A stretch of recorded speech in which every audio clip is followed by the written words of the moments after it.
A common problem that I treat is hip arthritis, and many patients suffer with severe arthritis that limits their activities. Not only are they not able to be active with sports or golf, but many times they even have trouble getting around their own home, going out to have dinner, these types of things. So if the hip is truly worn out and it's end-stage arthritis, a very, very rewarding procedure is hip replacement.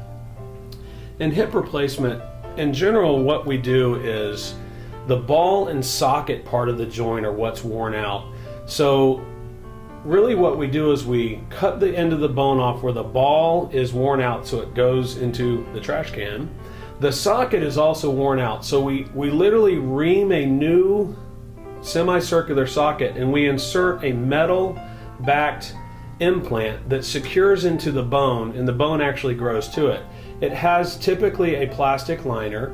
And then on the leg bone or thigh bone part, we have a stem that goes into the bone, again wedges in, has an artificial ball that fits into the new socket, and it becomes the hip replacement.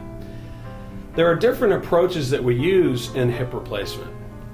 I try to tailor the approach based upon several patient factors. There are risks and benefits to different approaches.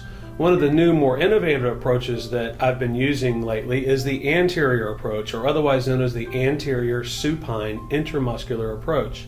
One of the benefits of this approach is it is minimally invasive.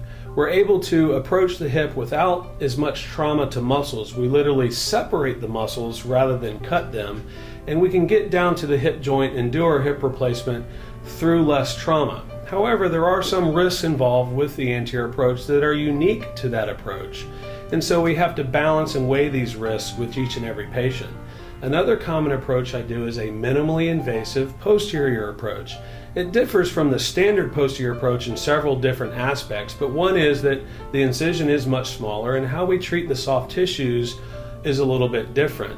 The repair that we do at the end of the procedure is very precise, and therefore it helps limit the risks of dislocation and things that historically were criticized with the posterior approach. So it's another very good approach that again has risks and benefits that we can tailor to each individual patient based upon their needs, their body type, these sorts of things.